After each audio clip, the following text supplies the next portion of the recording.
Welcome to Choosing Leadership, and this is another episode of the Can't Stay Silent series with your host Sumit Gupta.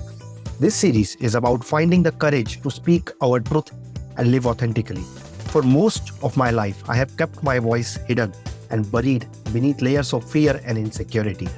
In each episode of this series, I will find the strength to express myself from the bottom of my heart without any fear of judgment. These short episodes will be filled with honest reflections, simple stories and metaphors, and some gentle provocations, all to help you deploy yourself in your own life. Together, we will discover how we can create a world where all of us can show up as leaders. So, if you are ready to allow the leader in you to bravely listen to my call of leadership, join me on Can't Stay Silent. The title for today's episode is Our Pain and Suffering Unites Us. And as I record this, I cannot get the images of 3 children from the UK who died a few days ago from falling through frozen ice on a lake while they were just playing on the lake. These 3 children were of ages 8, 10 and 11. Ever since I heard this news, I have been hurting. It has been hurting. And especially as a father, I cannot help but feel the loss of the parents, but also of the friends of the children, of the friends of the parents, the teachers of the children, the neighbors, and even the wider community. And this happened in the UK while I am based here in Amsterdam. And again, what I want to point out here is that unless we numb ourselves, we can all feel the pain and suffering of the world in our hearts. And this is very real, literal, physical sensations which I can feel in my body, in my heart. It's not just an idea that I can feel their pain. It's real. It's that clenching of the heart. It's that contraction of your heart muscles which you can notice and observe in your body, right? You don't want to be in that situation, and yet you feel with those who are in that situation right now, right? So I'm not talking about an idea which you can relate to, but I'm talking about something very real which you can literally, physically feel in your body. And no distance is wide apart for us to feel each other's pain. I'm sure we all have seen something happening or heard about something happening on the other side of the world. And unless, as I said earlier, unless we have numbed ourselves, unless we have learned to avoid that, we can all feel each other's pain and suffering, and that unites us. That's not a bad thing. In fact, that's, I think, what makes us human. People are laying flowers, lighting candles for these children who passed away, who died. But this shows us that we are much more connected than we often think that we are.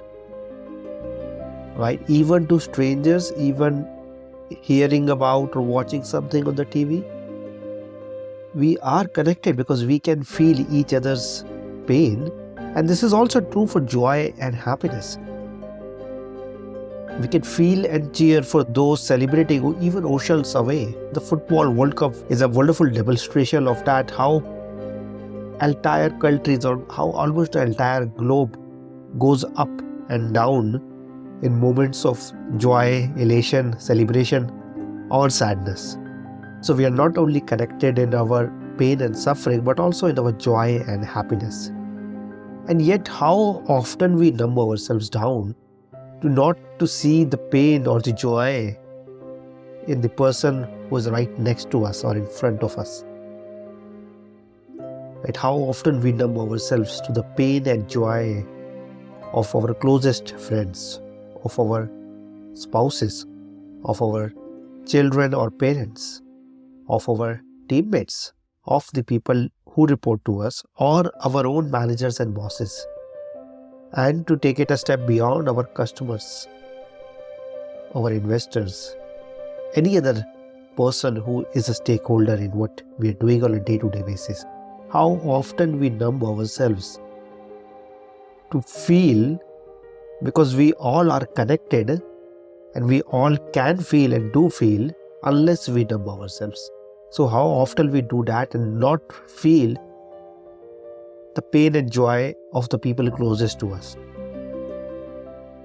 And this always happens when we get lost in some narratives or stories in our minds. Perhaps that could be about analyzing a situation, predicting something, trying to control something, or trying to get something out of people or a particular situation, right? And we busy ourselves about work, about being smart, about competing with each other, about beating each other, coming one up, about proving ourselves right or proving somebody else wrong. And that will lose touch with what connects us on our hearts, our emotions. Because no matter what you're doing, the starting place is that connection, right? The starting place of a family, the starting place of a team, of an organization or a community is that connection. It is through that connection that we build the team, not through a goal which we set for the team. A team is created by that connection among people who can laugh and cry together, and then they can go after whatever goal they want to go. But it is our hearts and our emotions which connect us as human beings, as leaders.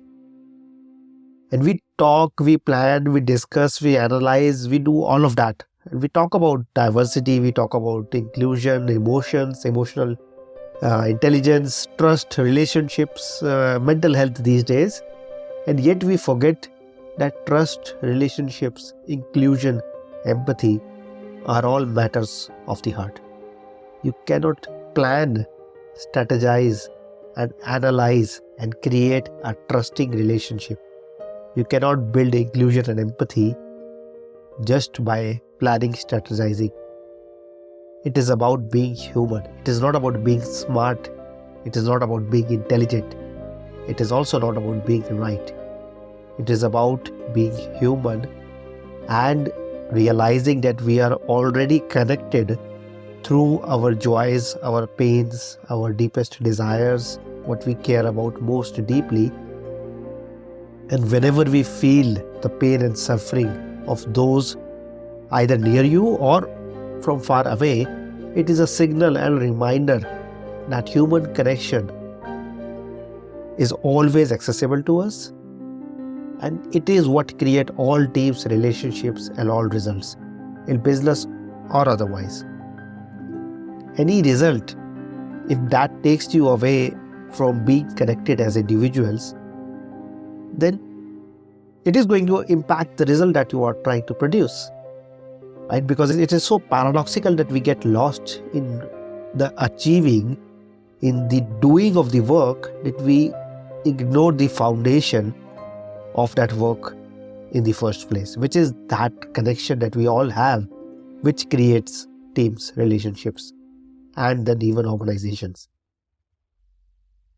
And so when we feel the pain and suffering, like I am feeling for those children and their families and the community, whenever you feel the pain and suffering or even joy or celebration of somebody else, either sitting next to you or sitting on another continent, it is a call and a reminder to your humanity and by extension to your leadership, which is again about connecting with those who are around us, and then, and yes, only then, moving forward in a unified and ambitious direction.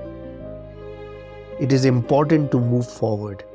That is what leadership is, producing results, but not while forgetting that the foundation of that, of any team, any business, any relationship, any result, is that connection that we all have, is that emotion, that empathy that we have.